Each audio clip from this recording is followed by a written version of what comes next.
Why does a plane fly? What keeps it in the air?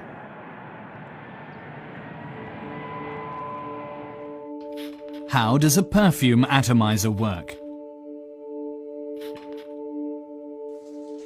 And when we take a shower, why does the shower curtain billow inwards and cling annoyingly to our skin?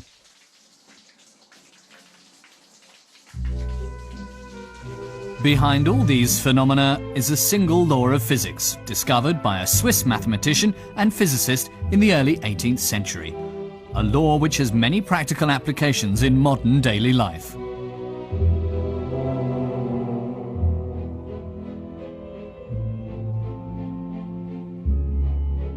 The Bernoullis were a celebrated family of scholars from Basel. In 3 generations, it produced 8 outstanding mathematicians. Daniel Bernoulli was one of them. He was born in 1700 in the Dutch city of Groningen, where his father Johann taught mathematics.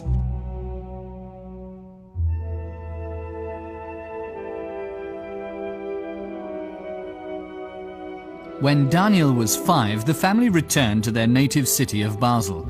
Father Johann had been offered the chair of mathematics at Basel University, left vacant by the death of his brother Jakob.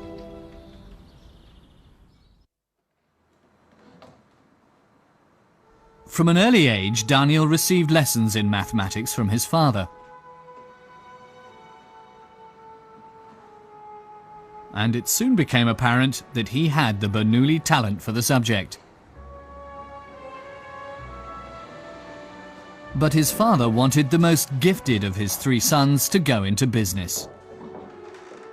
The Bernoullis had originally been a very wealthy family of merchants, and Daniel's father saw no chance of prosperity for a mathematician. In the end, Daniel was allowed to go to university. His father agreed to let him study, but not mathematics. At 15, Daniel Bernoulli started to study medicine, first in Basel, later in Heidelberg. The young student's interest was particularly aroused by a work by the English physician William Harvey on the motion of the heart and blood. In it, Harvey described for the first time how blood circulates in the body. And Daniel developed a special interest in the way in which fluids in motion behave.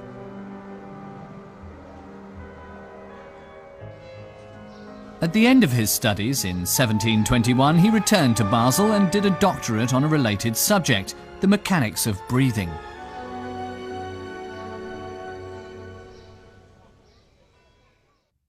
Daniel Bernoulli then applied for various teaching positions at Basel University, without success.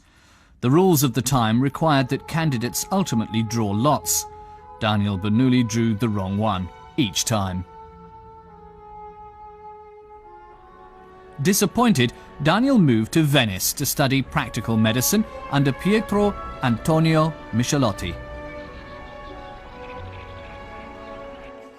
Before long, he became seriously ill himself, but it did not stop him writing his first mathematical work, Exercitationes Quaedam Mathematicae. These mathematical exercises included a study of the velocity of flowing water. Bernoulli analysed the behaviour of water flowing from a hole in a container.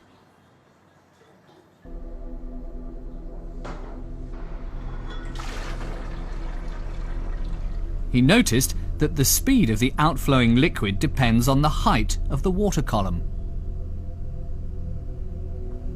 It corresponds to the velocity of an object falling freely from the same height, so it also has the same energy. In the case of water, pressure is converted into kinetic energy. The less the difference in height, the lower the pressure. The greater the difference in height, the greater the pressure and flow rate.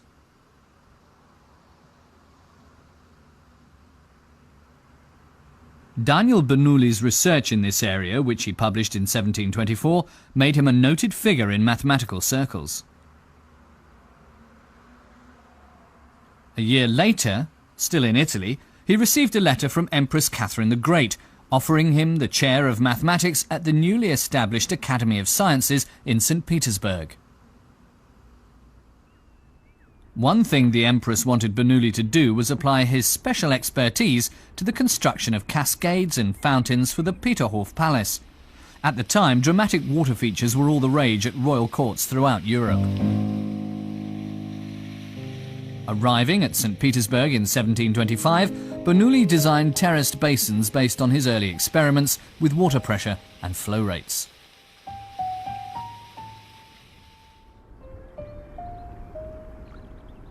Within just 9 months of arriving in St. Petersburg, his 31-year-old brother Nicolaus, who'd accompanied him to Russia, died of fever.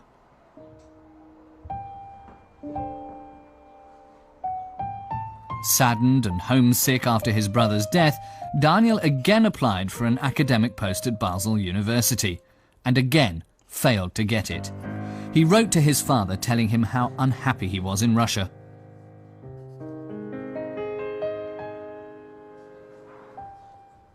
But despite the adverse circumstances, the time Daniel Bernoulli spent in St. Petersburg was the most productive and scientifically significant period of his life.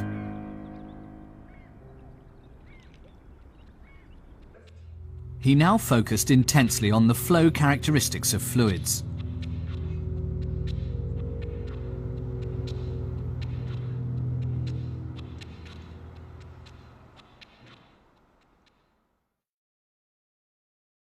First, he experimented with pipes of different diameters and found that flow rate increased where cross-sections narrowed. Bernoulli found the explanation for this in the continuity principle, which states that the volume of water that flows through a pipe in a given time is the same at every point. Flow rates at narrower points have to increase to enable the same volume of liquid to be transported. According to the law of conservation of energy, this acceleration requires a force, which needs to come from somewhere. That is, it causes a reduction in energy somewhere else. Daniel then studied pressure in fluids in motion. And what he found was that pressure rises as velocity declines. An increase in flow rate results in a decrease in pressure. Bernoulli thus found a connection between flow rate and the internal pressure of a fluid. His equation, which sets the two in relation to one another, describes the law of conservation of energy for fluids in motion. As a doctor, Bernoulli also found an immediate application for his findings. He used them to study blood pressure. Here he experimented with fine, open-ended glass tubes, which he pricked straight into arteries. He found his experiments with water confirmed. Slow-flowing blood is under high pressure, fast-flowing blood under low pressure. In 1733, after 8 years in St. Petersburg, Daniel Bernoulli finally decided to go home to Basel. But first he gave the Academy in St. Petersburg a draft copy of his chief work, Hydrodynamica sive de viribus et motibus fluidorum commentari, hydrodynamics or comments on the forces and movements of fluids.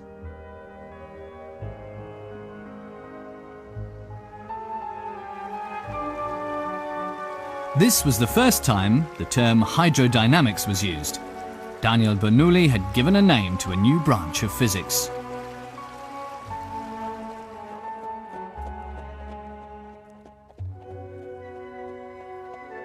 On the way home, Bernoulli received a message from Basel University, offering him chair of anatomy and botany.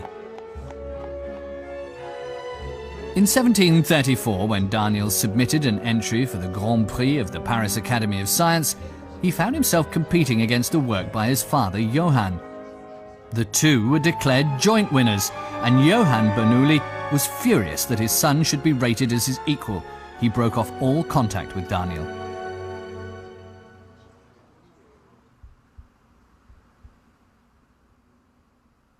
Now an anatomy professor, Daniel Bernoulli gave lectures in Basel on the mechanics of the human heart. In 1738, 5 years after its completion, his work Hydrodynamics was published in Strasbourg. In an attempt to appease his revered father, Daniel described himself on the frontispiece as the son of Johann. But Johann Bernoulli remained hostile. A year after his son in 1739, he also published a work on the same subject. He called it Hydraulica and predated it to 1732, so it would look as if it had been published long before his son's work.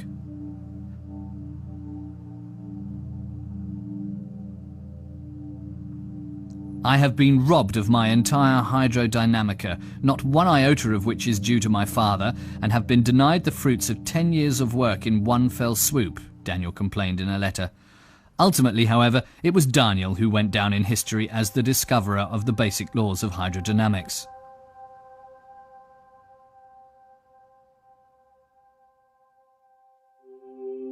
His hydrodynamic equation explains many phenomena that seem absurd at first glance.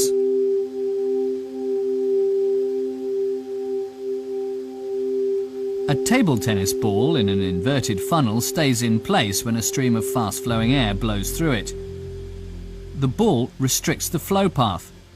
According to Bernoulli, the air thus flows faster and a partial vacuum is created, pulling the ball into the funnel. If someone blows hard through a straw stuck through a beer mat, a second beer mat beneath it does not need to be held in place. It won't fall. The second mat is not blown away, it's drawn closer. The reason is that air can only flow through the tiny gap between the beer mats, so it has to speed up. According to Bernoulli's law, a partial vacuum is created between the mats, and this draws them together. In industry, this effect is harnessed by so-called Bernoulli suction pads. The outflow of air creates suction, enabling sensitive materials to be reliably picked up without contact and deposited again elsewhere. When we take a shower, the flow pressure of the water drags the air along with it. This results in negative pressure inside the cubicle, which draws the shower curtain inwards. The same effect is seen in water. If a hose is used to create a current between two toy boats, they're gradually drawn together. The phenomenon can also be observed at sea. Two vessels that drift together when refueling, for example, sometimes have difficulty moving apart. This is because a narrow channel is formed between the ships. The water flows past faster and the vessels are drawn together.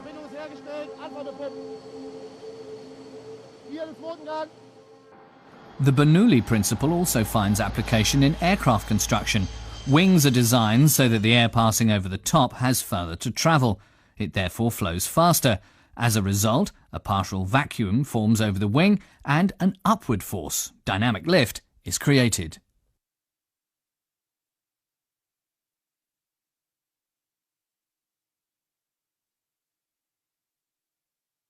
The principle can be illustrated by a simple experiment. A strip of paper is held to the lower lip with one end hanging down.